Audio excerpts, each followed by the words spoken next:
Hi there, Section 24. It has taken me a little while to get this video up to you, through the ether to you. And I have to keep telling myself, okay, hey, take it easy. It's an asynchronous class. It's asynchronous. They take the material, catch as catch can, and they'll forgive you. They'll forgive you everything, or most everything.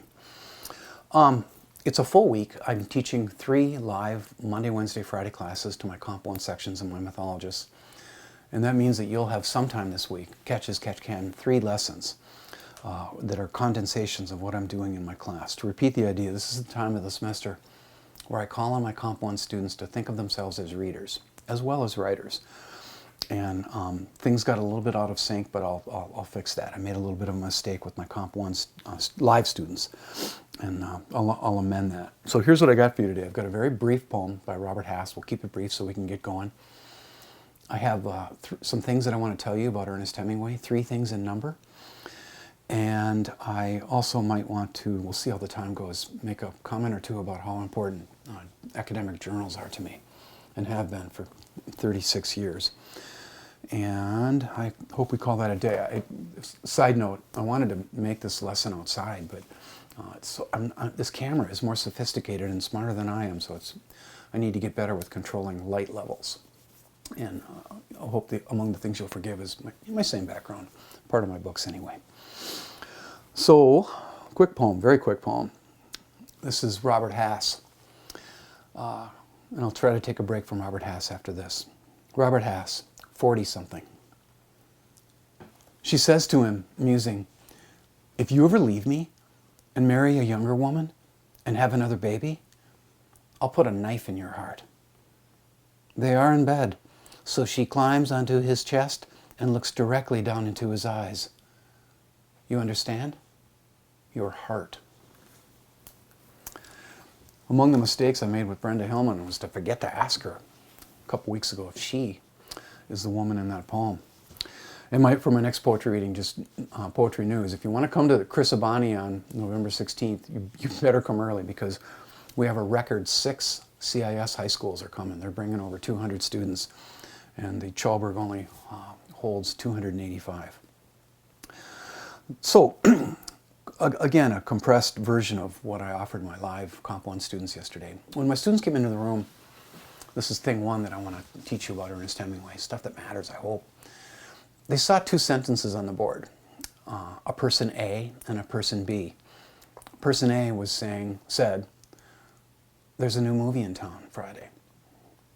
Person B said, "Oh, that's nice." So I started out the class by saying, "Okay, what about this? What's going on here? What's happening?" And at first they're like, "What are we doing? What's the point?" And then they figured it out. I wanted them to imagine a context, a scenario, and they started playing the game. And I'll just go with one example: Jake Stockinger, who has no idea I'm talking about him on the internet. Sits in the corner, holds down the corner. The corner people are super important. Over by the courtyard. Okay, he said, okay, it's a young man, and he wants to ask out a young woman, but she's not interested at all. And I'm like, okay. And then we played games with language a little bit. Is she dissing him? Do we still say that? Is he being ghosted? And the class agreed, yeah, he's being ghosted. So we hemmed and hawed and played the game a little bit, and then pretty quickly I had to tell them the origin story of me and those 2 sentences, which are old friends of mine. Way back in the early 80s, on a blackboard at Peak Hall, I saw Professor Richard Beach draw those 2 sentences out. He was from the South. And he was always turning to the class and going, "What about it? What about it?" And whoa, when he said, "What about it?" I was all in. I just wanted to play the game. I said, okay, person A it's a high school boy. And we are in a high school hallway. It's loud. There's lockers slamming. And there's a girl 2 or 3 lockers away from him from whom he cannot tear his gaze. He's fallen in love. And Jake is wrong. I'll say that on the internet too. Jake is totally wrong. She's interested. She has a little bit of an interest in him, but she also wants him to be a little bit more assertive. And he's got to say something a little more direct. So I had to explain to the class what I was up to. and I was taught by Beach something that I need to teach you. When we read, we don't just read the black and white of it, the words and the lines on the pages that give us the story, which is the thing that I'm the most interested in, stories. We also need to be able to make inferences. And your ability to make inferences really is going to determine how effective a reader you're going to be. We make inferences. We draw on hunches. Or to put it another way, all readers enter into the white space that is between the lines, between the words, between the paragraphs, in the margins especially. I am so interested in the white space. I am interested in what is said and what we're told and shown, but I'm also interested in the silence of that white space that we can enter into. And thing one that I want to tell you about Hemingway today is that he knew how to control that white space. There was a moment, I told my students yesterday, they were a little bit scandalized by it. I didn't share it with them directly, but I just recounted that there was a moment in A Farewell to Arms where a character named Frederick he's in a hospital, he's convalescing. He's the character that represents the real Hemingway who was injured. And the nurse, Catherine Barclay, is in there. And they're falling in love with each other. And he's well on his way to feeling better, and he starts feeling a little bit frisky, and he kind of wants to, mess around a little bit in the hospital. And she's like, no, you're not strong enough, you're too weak. And he's like, no, I'm strong enough. Let's, close that door. And eventually she relents and acquiesces. And right before she does, he says, close that door. And she does. And then Hemingway, in the late 20s, hits that return bar 2, 3, 4 times and creates this gap of white space between that section of the chapter and the next. And when the text resumes, when the third person narrator resumes, the next line is something like, then it was quickly over and he felt finer than he had ever in his life before. Well, what I love about that, and yeah, you could argue that that's as much as Hemingway could show us, but the door was closed on the reader, right? We are free. Our imaginations have the elbow room to enter into that white space and imagine any kind of sex scene we'd like, or none at all. It's up to us. And I think one of the poverties of modern art, particularly in literature, is that we're shown way too much. We don't have any, the writer doesn't give us any chance anymore to co-create and to participate in the dreaming of the story. And I want you to know that Hemingway, he knew how to control that white space. He was just as much in control of what he didn't say as what he did. Of course, I forgot it in my office in the library up at CLC, but item 2 for yesterday, I asked my students, and I'll ask you, how many of you write like actual letters, like snail mail letters? And only 2 or 3 hands went up in each class. In my 9 o'clock class, I had a student proclaim that she, during the pandemic, wrote old-timey letters to friends so they could document what was happening to them as the horror of the pandemic unfolded. I thought that was just fantastic. I'm like, really? You did that? You got paper, you got envelopes, you got stamps, you wrote it out? And that's kind of rare. Makes me think of the beautiful card that I got from Brenda Hillman. So affectionate and so grateful for me hosting her. And she told me in this card that she's going to be sending a bunch of books from Wesleyan Press. And I doubt that now I'm up over 100 students with you guys being added. I realize now that I have to divide whatever the books are across 4 classes. And maybe we'll have a drawing for each class, right? Maybe I'll get a book or 2 to some of you. She wrote this out. I got it at the end of my driveway. Usually there's just bills there. What I forgot in my office is the collected letters of Ernest Hemingway. It's this thick. Those were the days when we wrote letters. And they are the selected letters, not the collected. And there's 400 pages of them, which means it's only some of them. He wrote thousands of letters. And I love that book because it is primary history. There are letters not just that he wrote to people, but letters that people wrote to him. So you can see Hemingway on page 1 addressing his grandfather when he's 18 years old from Michigan. And elsewhere, you can find letters in there from very famous people. Maxwell Perkins, his editor in New York. There's letters to him from F. Scott Fitzgerald, Pablo Picasso, all kinds of famous people. And letters to just friends of his that he had. Letters to his 4 wives, depending upon who he was married to. And I'm not going to exactly offer it as a lamentation, or maybe I will. Those were the days. Those were the days. And my stupid joke every year is, where are we going to go with this from here, right? Are we going to soon see and print the collected emails of John Updike or Thomas Pynchon? That would be stupid. And I dream of a day where maybe that will come back. Maybe we'll start writing them again. There's a third thing I want to tell you about Ernest Hemingway today. I've mentioned already that Ernest Hemingway was our most famous literary suicide. Plenty of writers, plenty of prose stylists, novelists, short story writers, and poets, especially poets, have taken their lives. But no literary suicide is more notorious and famous than Ernest Hemingway's. And it's really a pretty sad story. And I've got to tell it true, the way I learned it from his biographer, Mike Reynolds. I'm looking up at a 6-volume biography of Hemingway.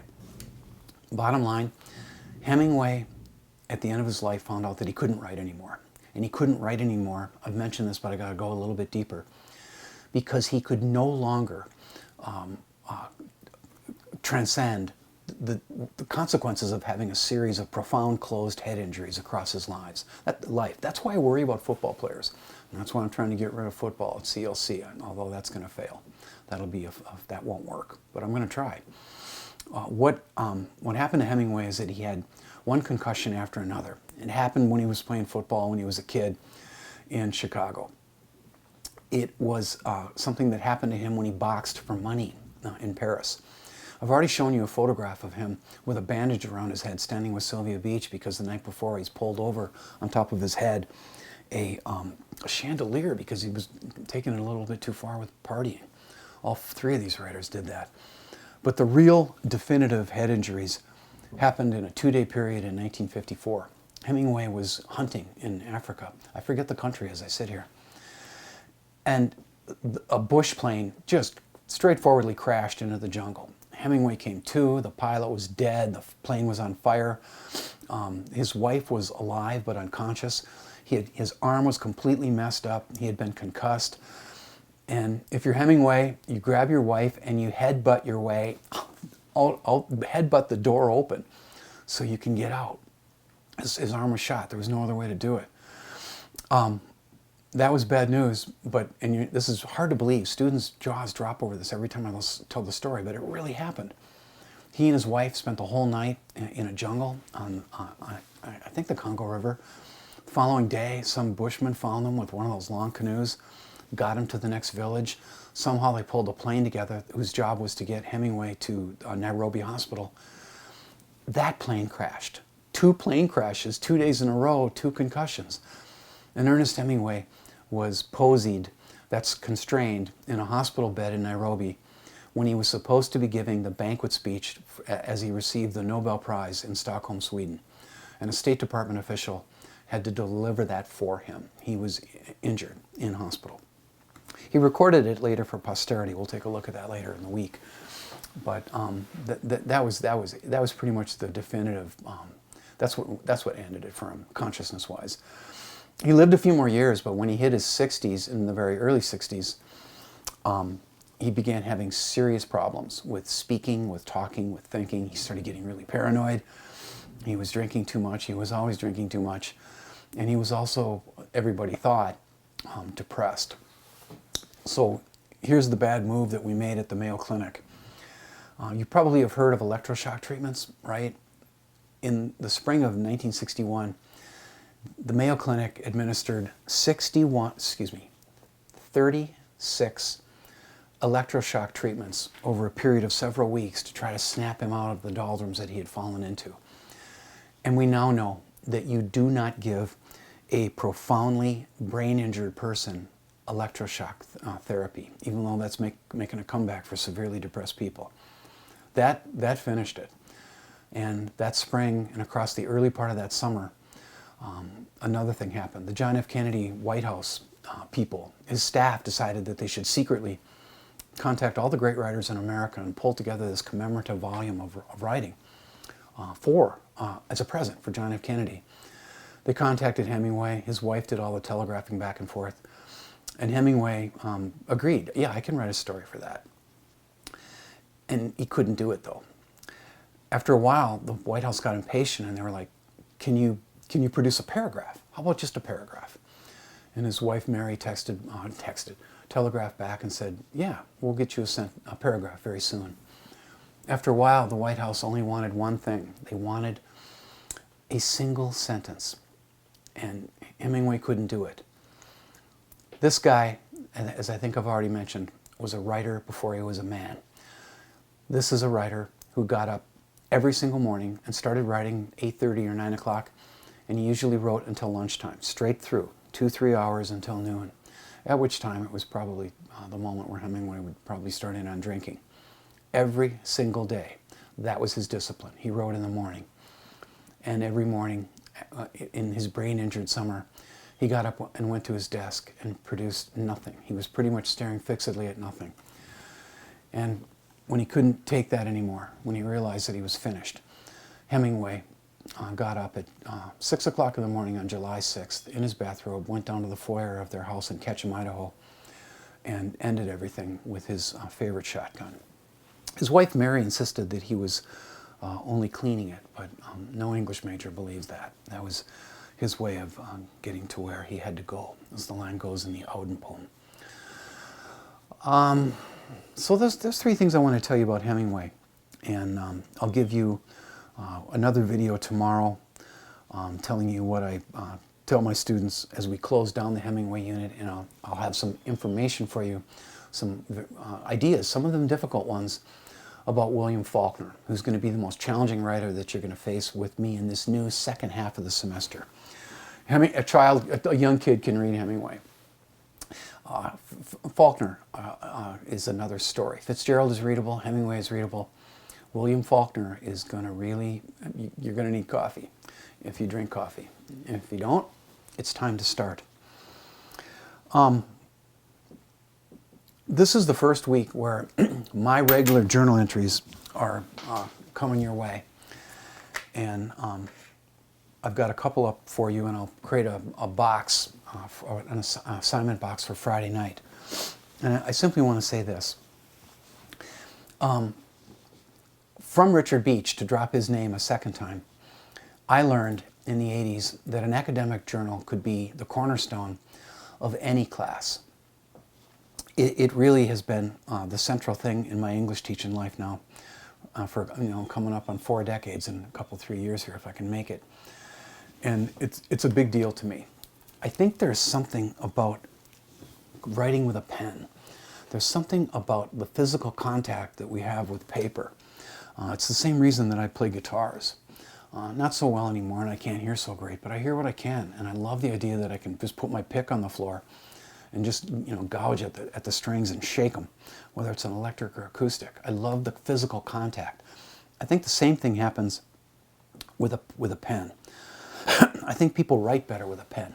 It slows them down. And basically it boils down to this. From here on out, for the rest of the semester, and from here till Christmas, I'll give you 1 or probably 2 prompts a week. Try to produce 1 page of prose, as I've already typed in D2L. At a minimum 1 page, 12-point font, double space. If you want to use handwritten prose, that's great. If you want to take photographs of your journal, that's fine. But I do want just one, I've got to repeat this, just 1 file. In fact, I'm going to rig it so you can only put 1 file in. So just, take the photographs and maybe put them on a Word document and then put in the Word document. You can drag those photographs onto a Word page.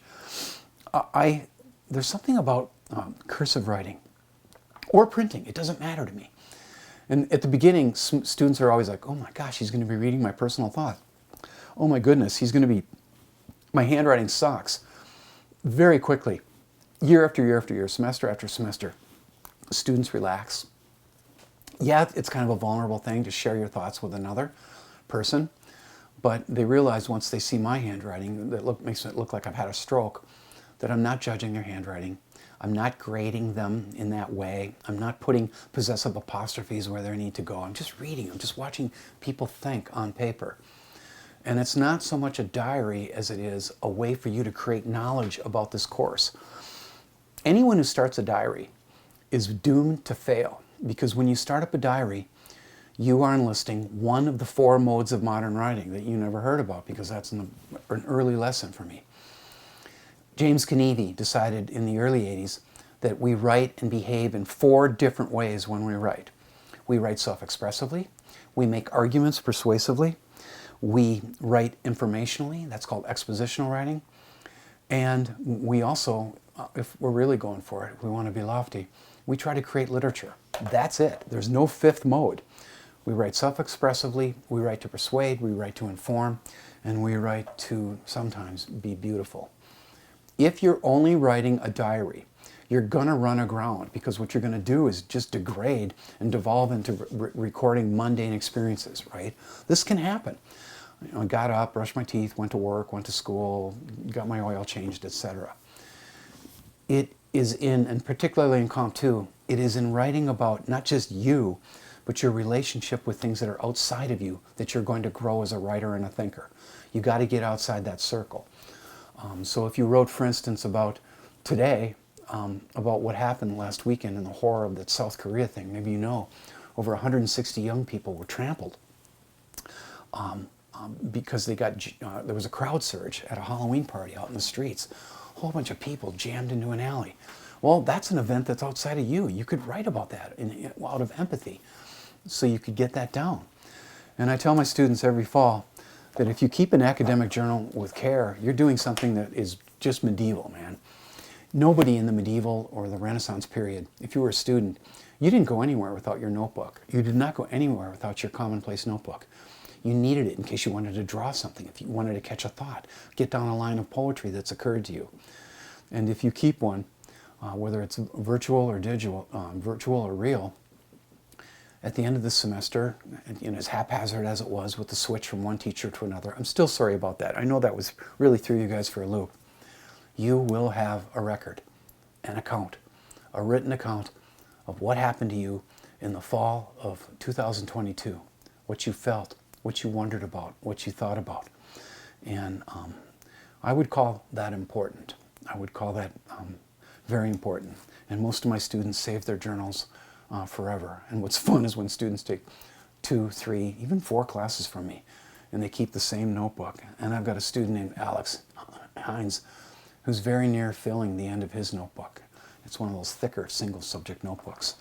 And as long as I'm a teacher, I'll do it this Friday, I will haul 80 notebooks home, read them, return them on Monday, and students really get used to it. It's 40% of the grade. And all they have to do is just produce 2 pages of writing a piece. I don't think, a week. I don't think that's onerous. That's enough for today. I'm at the 22-minute mark.